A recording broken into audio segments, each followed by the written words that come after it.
Why play Cipher? Well, you want to get resources in order to cap higher than your opponents. You're already weak, so playing around Cipher, which is traditionally a lose streak style of trait, actually works out really nicely because you can get resources while continuing to stay weak.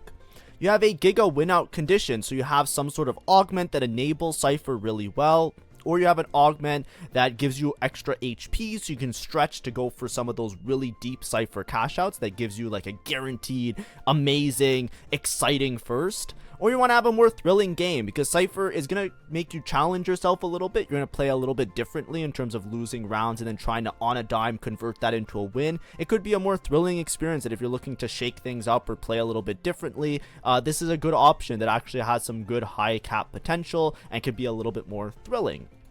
However, because you're playing around lose streaking, it goes without saying, you can lose very easily. If you misjudge anything or if you mismanage your game in any way, a lot of times you just very easily lose. You can just like start off thinking that you're going to win certain rounds or lose certain rounds. If you misjudge or miscount anything along the way, you're just dead because you're playing with very thin margins. And because of that, it can also be extremely stressful and demanding in many cases. Now, if you like my content, please make sure to like and subscribe because it does help me out as a small TFT content creator. Additionally, we have our 10,000 sub goal RP giveaway, so when we reach 10,000 subs, hopefully by the end of this set, then we'll do another RP giveaway like I've done in the past. So please make sure to like and subscribe if you're not already liked and subscribed. And I do daily TFT content, so it should help you along your TFT set 14 journey. Now, let's introduce the actual trait. What is Cipher? Well, Cipher, you basically gain intel by losing combats, and this is increased for lose streaks. Usually in TFT, there's usually a trait where you want to lose as many rounds as possible, and then on a dime, convert that into a win by having a huge cash out. This isn't something that's completely absurd. Last set, there was Chem Baron, if you played in set 13. It's very similar to that, except this one's a little bit more flexible, which we'll talk about later. And the idea is that you want to try and lose as many rounds as possible and keep a lose streak, right? So you want to make sure that you're not losing and then winning a round. You want to lose rounds consecutively until you finally decide to win, and then you want to eventually just hopefully win out because you're not going to have that much HP at that point. You just want to win out from there. Additionally, with Cipher, you'll also gain a small amount of intel for killing enemies. And this intel we're going to talk about later, but there's a conversion of intel to different cash out rewards, and we're going to go through that table and try to talk about what cash out rewards you're kind of aiming for and how much intel you want to strive for. What makes this interesting as a trait is that you also don't want to necessarily be the weakest you can be, which is quite interesting or a little bit more fun because you also gain intel for killing enemies. So you want to make sure that you try and balance and try and ride that fine line of losing every single round, but killing as many enemies as possible to maximize your intel, which we'll talk about a little bit later. When you're ready, you can trade your intel for loot only one time. That's really important. It only happens once, and you basically pick the round from the options. So basically on 3-3, 3-7, 4-3, 4-7, or 5-5, you get a notification saying, do you want to push more or do you want to cash out? And ideally, when it's the right time, you usually plan around these rounds, cash out, get your reward, and then try and win out from there. Additionally, if you're playing Cipher champions, they will gain attack damage and ability power. So there's 3, 4, and 5 Cipher, which scales up your intel from 1 to 1.5 to 2 times intel gain. So ideally, if you hit the higher Cipher thresholds, you can get a little bit more intel early on and maybe hit those higher thresholds of winning out. And additionally, if you're continuing to play the Cipher units, then you'll also get AP and AD on those units. So what is the goal for Cipher? Your main goal a lot of the times is just to lose and gain resources. And with those resources, you want to try and play a high cap win out style comp. You don't want to play a low cap comp. The idea of this is that you want to try and play for the first. You want to try and play for that really high placement. And the idea is that you're going to lose as many rounds as possible, gain the resources, and then use those resources to be up on your opponents. The idea is that if you take your board and you take your opponent's board, and assuming you both hit everything, if you played Cipher, you should have more on your board, either more items, more units, more upgrades, something. And that additional power that you're going to have on your board is what's going to push your board to the threshold above to say to yourself, I'm going to win this game. It's going to put you ahead of your opponent, and that's why you play Cipher. another way to think about it is that you're playing with thinner margins because you're going to be losing a lot of rounds. So you're going to have less HP to work with, but you're going to be able to cap higher because you're going to have extra resources relative to the rest of the lobby. And that's the idea that you have to have. And if you're not using those resources well, then Cipher can feel really weak. But if you can make the most out of what you get from your cash outs for Cipher, then you're going to be in a much better spot than majority of the lobby. And it just comes down to like winning out and converting into that win. So now let's actually talk about the Cipher cash outs. So if you guys don't know, you can actually look these up. They've been mined, or like data has been gotten, and there's different stats websites that have these Cipher cash out tables. Right now I'm using tactics.tools. I'm open to use any site. I just use this one because I'm used to the format. It's the one I've always used. But basically what this is going to tell you is what intel converts to in a gold scale. So that's what the gold means. This is just like the way TFT kind of operates, different items and augments and components and all of that. It has like an assigned gold value, which you can use to tell you what the cash out kind of means. And in general, there's also going to be variants. So there's going to be, obviously it's TFT, different cash outs for the same type of amount of intel. So for example, in this case, a 2 gold cash out, you either get 2 gold or you get a 2 cost unit. These ones are really simple to judge and kind of look at the relative power level because it's pretty much exactly the same, right? 2 gold, either 2 gold or a 2 cost unit that you could sell for 2 gold. But later on, the cash outs are going to be a little bit more confusing, and that's what we're going to look at. But ideally, when you have these low intel gains, you're not going to get that much in terms of a resource. You're just going to get like basically a little bit of gold that's just going to help you in stabilizing or fixing up your board, which we'll talk about a little bit. These aren't super like, you know, these aren't the ones where you're playing for a first necessarily, but these are like you play Cipher for 1 round, use this gold to try and convert into a win with like these micro little amounts of extra resources that just gives you a little bit of stability. But if you're trying to play towards Cipher and actually get to like some of the crazier cash outs, once you get to around 200, the cash outs become actually a little bit more meaningful. You start to get like, you know, components, multiple copies of higher cost units, or full items. These are things that are basically like equivalent almost to like a silver augment, if I would say, right? A silver augment gives you a random item. That's kind of the idea. So you're up like a silver augment, which isn't super powerful, but it's something. And then additionally, as you get to those higher cash outs, like a support item anvil, that's more like a gold augment. You know, a frying pan, that's more of a like, you know, gold augment. 2 completed item and a component anvil. You start to be up resources, and if you can make use of these resources, itemize a good unit, itemize like a carry with it, itemize a 5 cost with them. These are things that can help you to cap higher. They're not necessarily going to win you the game on the spot, but they help you to cap higher. 290 is the number that I want everybody to remember if you're watching this video. 290, as of right now, this is patch 14.2. Maybe they change the tables in a later patch. Who knows? I'm saying as of right now and in the future, try and use what I'm talking about and the reasoning behind it to extrapolate, because I'm not going to update this guide like every week.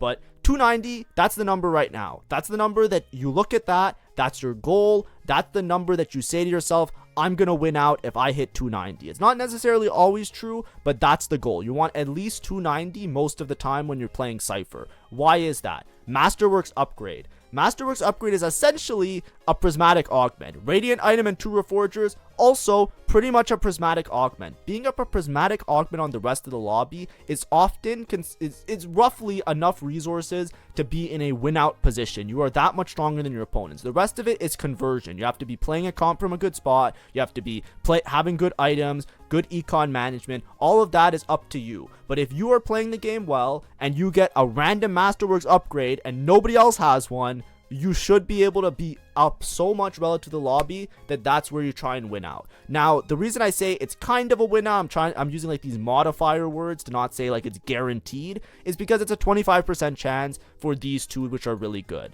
There's also a 25% chance of an artifact item, which is sometimes hard to make use of because the artifacts, like if you don't have a unit that specifically works with that artifact, it becomes kind of like a useless item and sometimes even detrimental in some cases. And then the champion duplicator, this is more for like stability and hitting your board. So like if you're like really low on HP and you get a 290 cash out and you get one of these two, there's a chance that you just bottom out and die because like it's not that much, right? These ones are the ones that are really powerful. Now, if you want like an undeniable win, if you want it to be like I win no matter what, and without qualifiers or without modifier words or whatever you want to call them, you're looking more for like the 370 plus.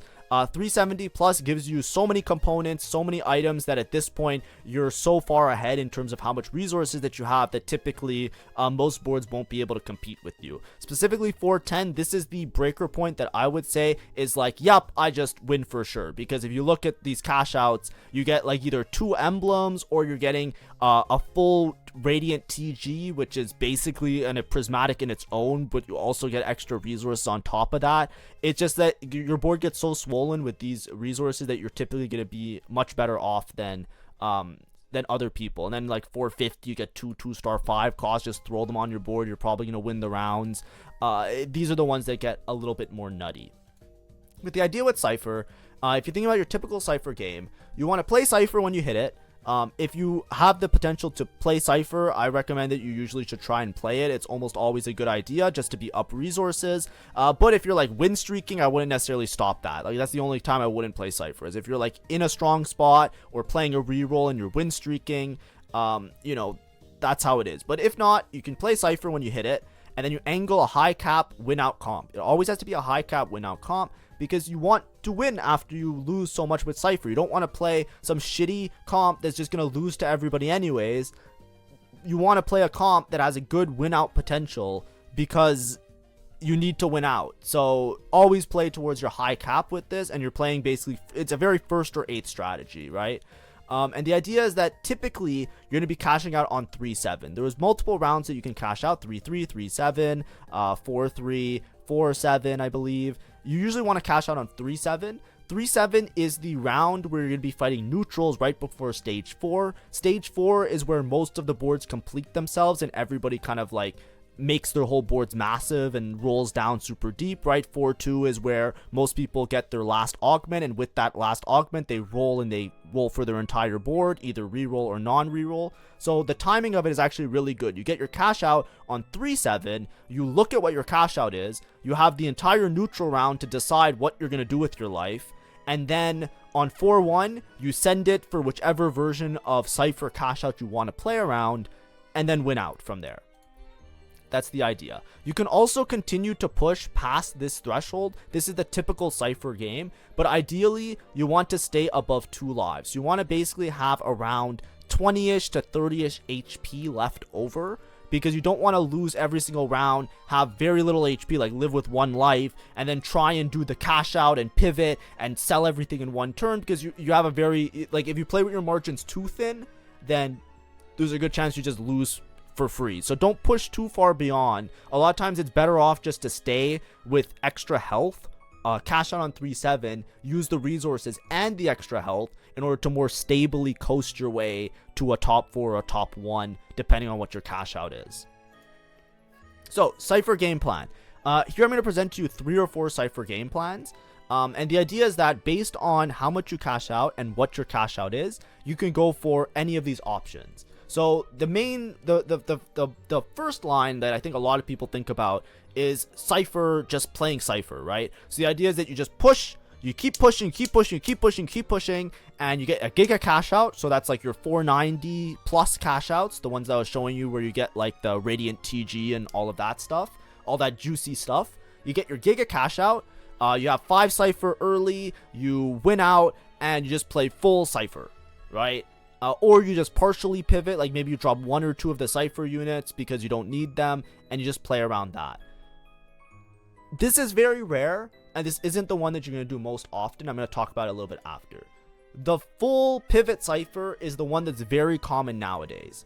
The idea is that you play Cipher until stage 4, and then you just get rid of all the shit units. You sell the trash. You sell the trash, you purge it from your board, and you just play a comp that you wanted to play anyways. You play one of the best comps in the game, take your pick of which comp you think is the most broken, you just play that one. Because you're lose streaking, you're gonna have a lot of gold, right? When you lose streak, you're richer than everybody else because you're not spending gold on leveling up, you're not spending gold on rolling for units, you're not spending gold on upgrading units.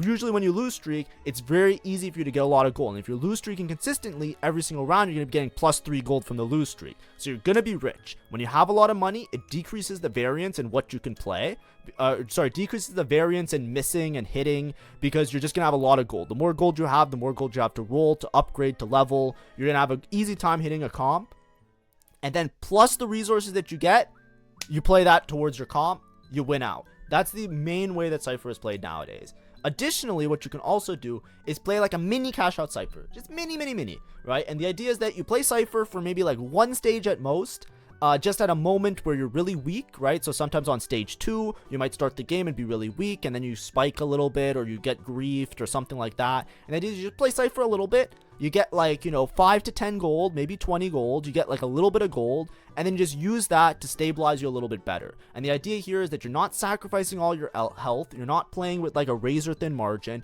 you're just saying to yourself, I'm gonna get a little bit of gold, I'm gonna get a little bit of items, I'm gonna get a little bit of some shit, and I'm going to use that to make myself more powerful in the future. And that's really common and something that you should become a little bit accustomed to. It takes a little bit of practice, but it's something that's a really, really important skill set, especially when you play these type of traits like this, Cipher, where you have very generic cash outs. You can use them with any board that you want, and that's typically what ends up happening. So now, let's introduce the Cipher units and talk about some of the final board options. So, Cipher units, 5 Cipher, you can hit it with only these units. I don't think there's a Cipher emblem. I think there was at one point in PBE, but I don't think there is anymore. But no, so you want to hit these 5 units if you want to hit 5 Cipher. It requires a Zed, which is a little bit awkward to hit, so unless you get a high roll early Zed, a lot of times you're playing around 3 or 4 Cipher. Draven and Galio are both 3 costs, so a lot of times like having an early Cipher opener is dependent on like your early unit drops, if you get dropped one of these 2 units. And then you have LeBlanc and you have Vi. They actually have a lot of really interesting synergies: Bastion, Rapid Fire, Slayer, Strategist, Vanguard, so they are really flexible if you're going for those partial pivots or like full pivots that you can kind of intermediately play certain units. But the main idea when you're playing around these units is that you're either going to be carrying Zed towards your end game, or you're just going to be carrying somebody else, because these units all kind of suck. There are some options. I'm not going to talk about it here because I don't think they're super great, but there is like a LeBlanc reroll angle. There is like a Draven 3-star reroll and a Galio 3-star reroll. But a lot of times when you're playing around Galio 3-star, that's because one of the Cipher cash outs gives you like a bunch of Galios or Dravens, or there's this one that gives you a 3-star LeBlanc. Like these are some of the late game ones that just give you the units upgraded, so you kind of have to play around them, quote unquote have to play around them. But a lot of times you don't care too much about that. A lot of times you don't really care about these units that much, and you just want to try and pivot into some sort of core that works really nicely. So some of the cores, these are like the main like core, I call them cores, but these are like the main like synergy traits that a lot of times you pivot out of Cipher into. So depending on these, you can see that they share traits with the Cipher unit, so often it's not too difficult of a pivot because your other board can usually like support it once until you hit it. But a lot of times you're either pivoting out into like an AP style board where you're playing Strategist. So if you have AP items, you're typically going to play Cipher into Strategist. If you have AD items, or if you have good items for Exotech, then you're going to pivot into your Exotech board, which then you're just holding on to Exotech units, and you're going to pivot into Zeri. This one is the most popular, which we'll talk about in a second. Or if you have like melee, attack style melee items, then typically you're going to just play Zed with Divinicorps. These are the 3 main cores that you're looking to cash out with. You're not looking to play Cipher a lot of the time. You're mostly looking to play one of these traits. However, if you get one of these really deep Cipher cash outs, and you have like the Cipher units, for example, you hit like 4-star Vi or 3-star LeBlanc, or this one, the 600 Intel one, gives you 3-star Draven, 3-star Galio. If you're playing around Cipher, then the typical board that you play is something that looks like this. Basically what you do is you keep your Cipher units. A lot of times you drop Vi just because she doesn't synergize super well, but you can keep Vi in some cases, and you play Cipher with Exotech. Exotech is really valuable for what it is. It's very cheap and it gives you an item, so it's actually something that helps you to spike and be relatively strong. But here what we're doing is we're playing around Zed, and we're playing around Divinicorp with Exotech. The idea here is that this is a board that you typically only play if you have 3-star Galio, 3-star Draven. A lot of times these units don't do that much unless they're 3-stars. You're often better off pivoting or playing around a different style of comp. This works especially well if you have good Zeri items. So for example, if your Exotech item is Hollow Bow on 3 Exotech, then you can actually play around Zeri. You can build your Gwinsu in your mid game and then pivot into this type of board. A lot of times with this board, you're going to be playing around Zed primary carry. So if you have Zed items, that works out really well. BT, Hodge, IE, I think is what a lot of people like to build on him. I like Hodge IE +1. Right, I think that the last item should be flexible based on what your opponents have, right? If they have high burst damage, I like Edge of Night. If they don't have high burst damage, or if you need the Zed to pop off a little bit more, I like QSS. If you just need him to drain tank because you don't have enough front line, then I think BT is really good. But, you know, for sake of just being consistent with what you guys probably see in, like, other resources, BT is a good option. Just, you know, it's generally pretty good on Zed, like Hodge, IE, BT. But, like I said, be cognizant. Other builds exist. Be careful. And this one's a little bit more dependent on Renekton, but the idea is that you just play around 4 Bastion, and you're stalling out for this Draven to just do a bunch of damage. A lot of times you get, like, the Ornn artifact, like a Luden's Tempest, so a lot of times it's, like, Shojin Luden's Tempest on the Draven, and you use the Cashout with the Galio Cashout to play on the Draven. But in other cases, you want to build him for, like, max damage. I think he likes Shojin a little bit better than he likes Gwinsu, even though he's a rapid-fire unit, so a lot of times you're just going to be building, like, full damage, like Guardbreaker. IE is a good item pairing, damage amp and crit chance, and then ultimate critting and crit chance works out really nicely. Additionally, you can play around the Zeri, like I said. In this cash out, you can play Zeri Zed as a dual carry, and they kind of pop off. Zed, you're not playing deep into Slayer. Usually, you just slot in the Senna, which then the Renekton can get some value off of the AD that the Senna has. But you don't need deep Slayer because a lot of times you have, if you're going for a deep Cipher cash out and you're playing the Cipher units, you have the extra AD AP from Cipher trait in that helps the Draven and the Zed stabilize their damage quite a bit. Now, typically, this isn't what you normally play. This is something that's like, it works really well with those particular cash outs. A lot of times what you do is just say, fuck it, and you just sell everybody, and you just play Zeri. Now, Zeri right now is one of the common comps that everybody wants to play. However, if you're Cipher, you're going to have more gold than everybody else on average. So even if you're contested, a lot of times this is a valid option because you're just going to be able to hit ahead of time. You can roll earlier than them and roll more gold than everybody else. But of course, if you're really contested, there's going to be some like variance, and it might be a little bit difficult. But this is similar to like how when I made the Exotech guide, so I'm not going to go super in depth with it. But the idea is that you usually just play 7 Exotech. If you have to pivot and you're in between rounds, you can hold on to this Draven because he's a rapid fire unit that you can eventually put on your Zeri. Normally with this comp, you're going to be carrying around Jax and the Zeri. Jhin. You're going to be carrying Jhin and the Zeri. Jhin usually can hold a bunch of items. Zeri, like, you know, like general AD items. You can play Varus, and play Varus Vex, for example, is becoming a little bit more popular as a comp, but this one's a little bit awkward in this type of cash out situation. And then Zeri, usually the conditions for this is that you have Hollow Bow. You can play Hollow Bow IE. If you don't want to make IE and you have Pulse Stabilizer, then you can go Hollow Bow Pulse Stabilizer. If you have Hollow Bow as an item on 3 or 5 Exotech, then you can drop the Exotech units and play more 5 costs, right? You can just play more of these units and just like stack up your board with some 5 costs. But like I said, I have a full-on Exotech guide. You can check that out, but this is typically your AD cash out. You usually put AD items either towards Zeri or Jhin, and you play Exotech from your Cipher cash out, and then you cap it out the same way as normally. You basically would just push levels. Eventually you can get rid of Draven, put in Kindred, because Jin's going to hold items a lot of the time. Play your Viego, your what's his name, this guy, and Aurora, right? Play your 5 cost soup with your Exotech core. If, like I said, if your Exotech items are the Zeri items on 3 or 5, then you can drop 2 of the Exotech units and you can stack in some extra 5 costs or other units that are really powerful. And this is typically the board that you play. The other board, if you have AP items, is typically Techie Brand. So this is like the 4 Techie Street Demon board. A lot of times you're playing this like in your mid game. If you're playing around AP and you're playing around LeBlanc, you can easily slot in the LeBlanc. You can play some less Street Demons and just play around these units like this. LeBlanc will basically allow you to have more strategists, so a lot of times your Ziggs actually does a lot of damage here. But this is basically your strategist board, which I also did a dedicated guide on. You know, I tried really hard on these videos to make it so that like the previous videos like add up to the next one, but like, you know, that's besides the point. That's only if people like actually watch the videos, all of them. But the idea is that with this board, you're usually playing strategist and techie. Brand usually is holding AP items and usually just building for like full crit or just like giga damage, so he just explodes and just deletes the board. If you hit Ziggs before you hit Brand, then you can put the items on the Ziggs instead of the Brand. Eventually you can drop the LeBlanc, and then typically you're just going to cap out around 5 Street Demon.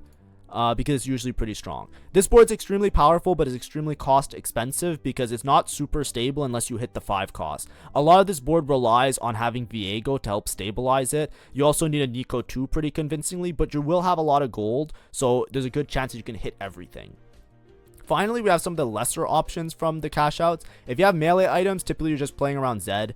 Anyways, so you just play like Divinicorp Zed. You can also play this variation even if you don't have a really deep cash and you don't have the Draven 3 Galio 3. You can play this and then slowly pivot into Zed Divinicorp. But the idea here is that you're just playing Divinicorp Zed. I made a video on this one as well because I planned to make the Cipher video after I made a video on each of the Cipher cash out traits so that you guys have as much resources as possible. So I'd appreciate it if you check those out if you didn't already. But with this board, basically you're just playing around Zed. We already talked about Zed items a little bit.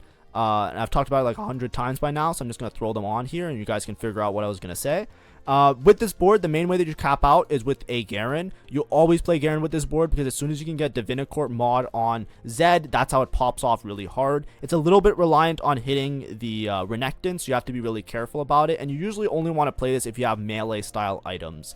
Obviously, all 3 of these boards have different AP and AD carries, so you can angle towards all of them in many different ways. One thing I would like to note is that this board in particular, the strategist board, is something you should always keep in the back of your head. I would always be ready to play the strategist board because there's a lot of these Cipher cash outs that are absolute fucking troll, but they work really well with the strategist board. So for example, this one that gives you a bunch of emblems, Strategist Emblem, Vanguard Emblem, Bastion, Rapid Fire Slayer. This works really well with Divinicorp.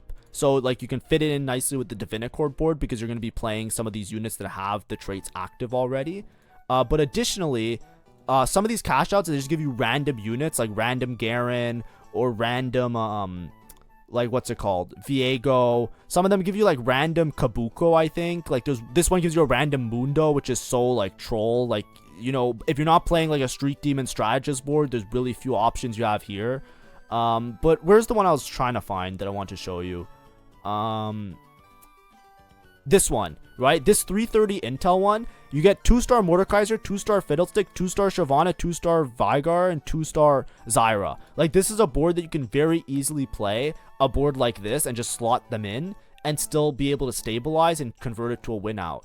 Even if you don't just instantly sell the units. Additionally, there was one other one that I want to show you guys. This one, right? This 600 intel, if you're not ready for it, like, it can absolutely just rail you. Like, you get Ziggs, Kabuko, Unending Despair, Bloodthirster, Crown Shield. Like, these ones are really awkward. And as well, some of these ones where you get random 2-star 5 costs and Radiant items. The reason the Strategist board works so well, Street Demon Strategist, is because these are team-wide buffs, right? If you're playing Exotech, these don't give a buff to your non-Exotech unit, so it's often a little bit difficult, especially if your Zeri items aren't on the 3 or 5 Exotech. It makes it a little bit awkward to play. But if you're playing something like this, you can easily just swap out units, get rid of some of the techies, get rid of some of the street demons, and you're still buffing those 5 cost or buffing those high cost units to have a bunch of extra stats from street demon or have extra damage amp or durability from strategist. So these are comps where it fits in really nicely with some of the more absurd Cipher cash outs. And that's what would always be my suggestion, right? If you see a Cipher cash out and you don't know what to do with it, you can sell it for gold and then just use that gold to hit the board that you wanted to. Or just keep Strategist Street Demon in the back of your mind, because this core is very flexible to slot in units that are just powerful, right? You can just like drop some of these, slot in the extra 5 cost, and you're good to go. A lot of times you can stabilize because you have so much team-wide buffs going on for you. Same thing applies to Divinicorps. So it's a little bit weaker. I think the strategist has a higher cap. But if you're playing around Divinicorp, same thing applies, right? If you have vertical Divinicorp and you get a bunch of emblems or you get a bunch of 5 costs, you can just slot them in over a lot of the Slayer units, right? And just throw them in here. Have them get a bunch of team-wide buffs from Divinicorp, and then they'll be able to stabilize you and bring you to that high cap potential so you can actually win out. Another thing that people play sometimes with Cipher are certain 3-cost reroll lines. I've seen people do Cipher cash out into Executioners. A lot of times this is when you get the artifacts. Rengar is really strong with many of the artifacts. So if you get, like, you know, cash out into one of the crazy artifacts like Death's Defiance. Well, Death's Defiance you can use on other things. Mittens, even like, you know, Prowler's Claw, Silvermere Dawn, right? I need another Rengar. Silvermere Dawn, right? There's a lot of these that are really good on Rengar. Some of them are still good on Zed, but a lot of these are like a lot better on Rengar. So sometimes people will like cash out and then it'll just go all in, roll to 0 gold with like 100 gold and just try and instant teleport to a Rengar 3 and then use the cash out to win out. There's lots of opportunities. A lot of times it's like whatever comp you think you want to play, you can usually play Cipher, get the resources, adapt to the resources, or just sell it, use the resources in order to play your high cap board. That's typically the game plan that you hit. So what are the conditions for Cipher success? A lot of times you want Cipher early or when you're really weak. Either or will help out. Because a lot of times, like, even if you get some of these lower end Cipher cash outs, this is the part that's a little bit difficult, and I feel really bad for if you're like a beginner player and I'm just telling you like, hey, this is really good, try it out, and you're probably gonna lose the game anyways because like it's hard. I even struggle with these things sometimes, but like even these lower Cipher cash outs, right? Just being up 11 gold, that's great. Being up 11 gold, that's 11 more gold you can use to roll or upgrade your units. So a lot of times it's a good idea to just play Cipher for one stage, especially if you're already weak. If you're win streaking, I'm not going to say, hey, sell your win streak board so you can start lose streaking because Cipher is broken. It's more so like if you're in a spot where you're like not necessarily winning every single round, you can gain a lot of resources by just losing and then playing Cipher. So if Cipher early or when weak, both are good options to be really successful with this and just to get a lot of resources to help you hit one of these high cap boards.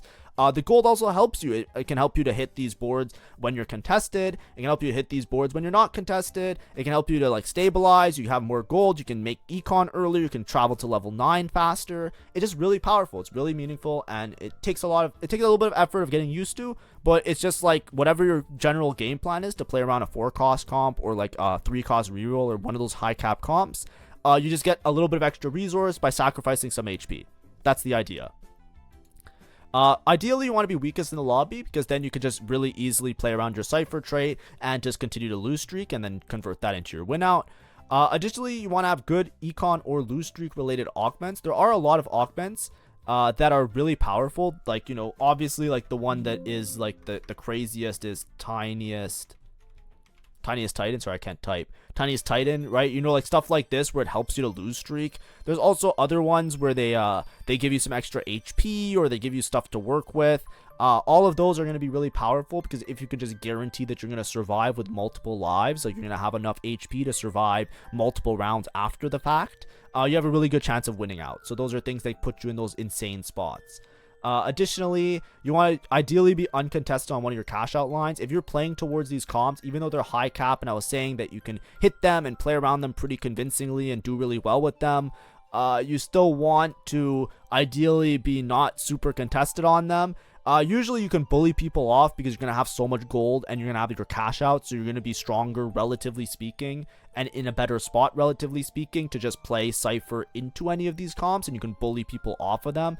But like, you know I've been in lobbies like, you know, where like, you know, everybody's just hard forcing Zeri because they don't know how to play the game well, and then if you're trying to play Cipher into Zeri and they don't respect you, then you guys are all just gonna hold hands in bot 4, right? Like, you know what I mean? It's like you still want to make sure that you're relatively uncontested even if it is a popular comp and you have a good spot for it, just because like you're playing with a thin margin. So if you just get unlucky, even though like you have the resources to like hopefully not be unlucky, you might still be unlucky, and then at that point you just lose the game for free. So try and find a cash out line that doesn't have too many people contesting it, just to make sure that you're okay.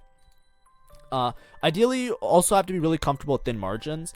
This is something you just have to work on. There's no real advice for it, right? I can't tell you like, hey, win this round, win this round, win this round, then lose this round, then win. Like, there's no strategy. It's more so like you just have to have a really good understanding of your own board strength, your own capabilities. Like, you have to be able to, on a dime, roll down really effectively and just like put in all the units and swap out and do all of that. It takes practice. So your first Cipher game might not go well, but that doesn't mean that Cipher is like forbidden evil magic that is just impossible for you to ever be good with. It just means that you need practice, right? So having a strong comfortability with thin margin is something that you really want to have for that success. So, you know, be careful with it. Like, I've been in a spot right at the beginning of the set. I purposely avoided playing Cipher, even though I know it's really strong and I feel really comfortable around these things, just because I was like, I'm not sure. I don't actually know what I'm doing yet. So, like, you know, I'm like, I don't want to throw my first game, like, in placements around Cipher. So I actually, like, skipped past it in my placement game. You know, stuff like that, right? Just know your limits. Have a good understanding of your own capabilities. Anyways, thanks for watching. Hopefully this was informative. Like I said in this video, make sure to like and subscribe because it does help me out. If there's any of the comps, I kind of glazed over some of the Cashout comps. A lot of those comps I've already made videos on. I've already talked about them in excruciating detail because they have their own 30-minute video each. You can check those out. I'm going to try and make, I think starting tomorrow or something. I'm trying to figure out my week this week because I have a couple other videos I was planning on making that I postponed a little bit. So I'm going to put them all into playlists so they're easier to find. So if you're a playlist enjoyer, stay tuned because I will just make a post and I'll say in my video once I make the playlist. It just takes me a little bit of organization on how I want to structure the old playlist versus the new playlist. But anyways, thanks for watching. Hopefully this was helpful. Hopefully you learned something. Hopefully your Cipher games go well. I hope they do. Have fun. See ya. Bye-bye.